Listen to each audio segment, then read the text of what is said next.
Pause the video here so that students can copy down the questions. Resume playback once the students copy down all the questions. So now that we know how to graph absolute value graphs, we're going to graph something a little more fun. These are called piecewise graphs. In piecewise graphs, for lack of a better phrase, they're like Frankenstein graphs. We take a little piece of this and a little piece of that, and we just smash them together and we create this new Frankenstein monster, of which we're going to call from this point forward piecewise. Because Frankenstein was a wise and peaceful monster, right? Yeah, we all know that. So let's move forward. So even though the graph should go on forever towards infinity, we're going to keep it within the bounds stated. We know the fact that, let's say, like with Frankenstein, that arm came from a whole human being, but we don't care about the rest of the human being. We just care about the arm, and we stick it on our monster. So this is going to tell us what parts of what monster we want. Now, there's going to be a border here. And what I've done in this section is I've listed exactly where the border is. Next section, we're going to be going over how it's actually going to look instead of listed like this. So what you can do is you can say, hey, I have a left of 0 and a right of 0 graph. So I'm going to be doing my left of 0 graph in red, and I'm going to be doing my right of 0 graph in blue, and I'm going to go ahead and draw a border in purple. So my 0 is going to be a vertical line right here where I separate my graphs. It's going to be on left side and on right side. So let's take a look. The left of 0 is x plus 2. I know that this is a right to absolute value equation. So I'm going to say 1, 2. And because the number out here doesn't exist, I know this is going to go up 1 over 1, up 1 over 1, all the way. Even though I know it keeps going forever, I stop at the boundary. So it's just going to be that piece. And it's going to mirror, so it's going to go up 1 over 1, up 1 over 1, up 1 over 1. It's going to continue on forever over in this direction because guess what? There's no boundary. So here's my y equals the absolute value of x plus 2.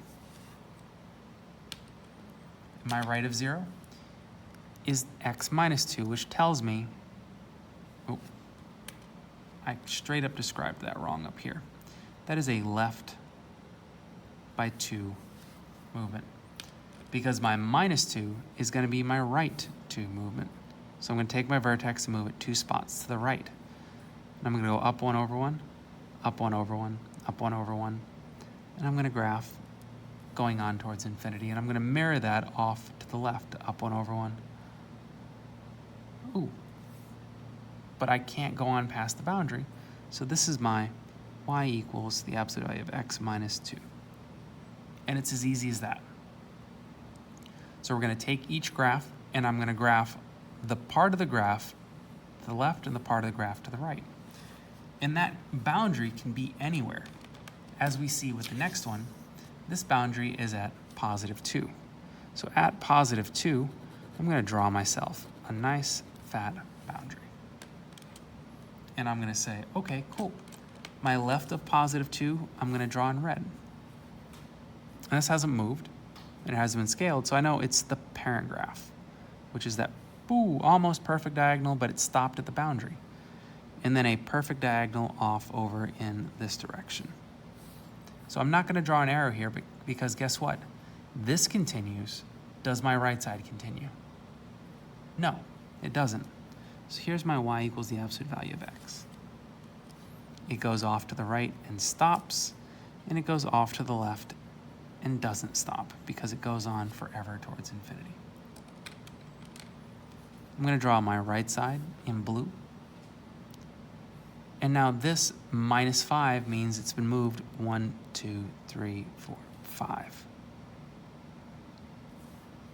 There's no coefficient right here, so I know it's actually going to go up 1 over 1 and up 1 over 1 all the way until it hits the boundary. Now, depending on how you scaled it, you might actually have some values off to the right, which is why I drew an up arrow, because it is going up. Does it go beyond this boundary? No, it stops. So I'm not going to draw an arrow this way. There's my graph. So it's not too bad. most of these are just going to be as simple as left of the number and right of the number and knowing where our transformations are going to put that vertex. So left of 1, 2, 3, negative 3. I'm going to draw my boundary at negative 3. I know my left one. I'm going to draw this in red. And now in this case, not only has it moved, in this case, to the left 1, 2, 3, 4, this has also been moved up by 1. So my vertex is up here. And I draw my line going to the right, and it stops. I draw my line to the left, and it doesn't stop. So it continues on forever in that direction, but it stops right there. My graph to the right. Okay, this has been moved to the right by 1 and up 1. So my graph is right there. And I just go up 1 over 1, up 1 over 1, up 1 over 1, up 1 over 1. And then I reflect that movement all the way back here. And so then the question I ask myself is, does it continue going to the right? Yes, it does. So if it continues, I go ahead and I put an arrow. Second question is, I ask, does it continue going to the left? No, it stops right there.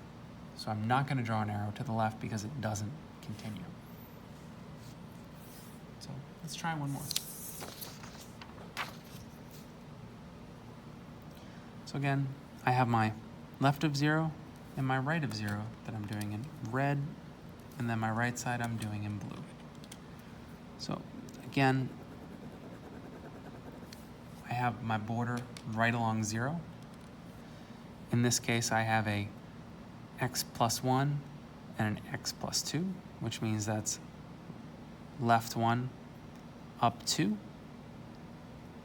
Again, that coefficient is positive, so I'm going to go up, and I hit the boundary. And I'm going to go up when I don't hit a boundary, so guess what? I keep going. There's my y equals absolute value of x plus 1 plus 2. And then over here, I have minus 1, which means it's been shifted to the right one, but in this case, it's moved down by 2. So I'm going to draw my absolute value graph like this. I'm not going to draw an arrow to the left because it stops right there, but I will draw an arrow to the right because it keeps going. And there's my y equals absolute value of x minus 1 minus 2. And then the last two, just to see a little bit of what we could see. This one's at positive 1. And this is the first one that I have that I notice I have a coefficient, which means this isn't going to open up. This one is going to open down. So I'm going to move left 1, 2.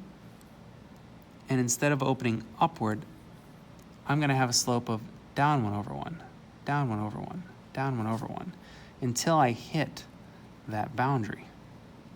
And does it continue beyond the boundary? No, it doesn't. So I stop, I don't put an arrow. But on this side, does it keep going? Yes. So I draw my arrow. On my right side, you notice how there's no negative coefficient. So on my right side, 1, 2, this one still opens upward like normal. It continues over here. It does not continue to the left, so I don't put an arrow. And so can I have graphs that are oriented differently? So far, we've only seen graphs that both open upward. Does it matter if they open upward or downward? No. Would it matter if there was a number like 12 in front of it? No. We just graph the graph that's over here, and we graph the other graph that's over there, and we're happy. Okay. Now the last one's a little tricky. So take a moment, pause the video, see if you can't solve this one on your own.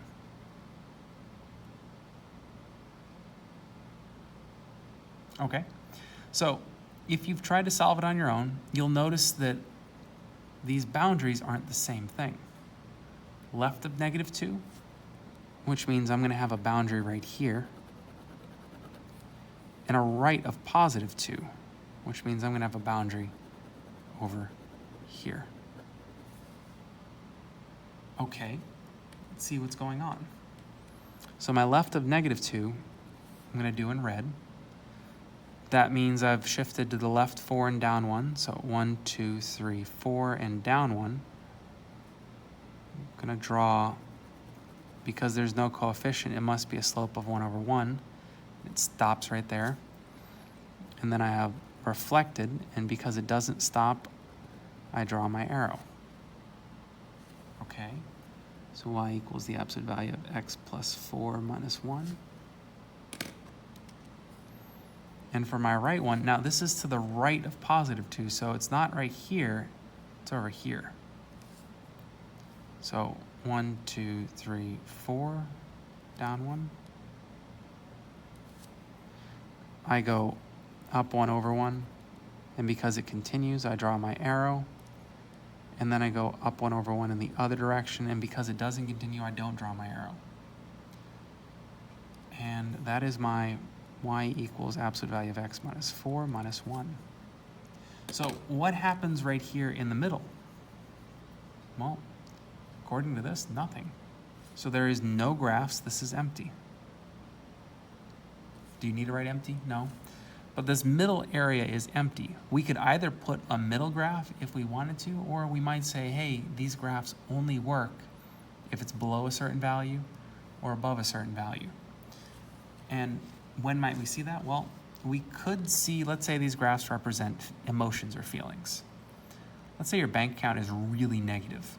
Well, you could have some feelings about that. Let's say your bank account is really big and you have lots of money in there. You could have some feelings about that. Let's say your bank account is just kind of hovering around 0. You may not care. This may be completely normal, so there's no emotion. So is it normal for graphs to have gaps? Could be. In real life, we see it every day. This is what it'll look like in math.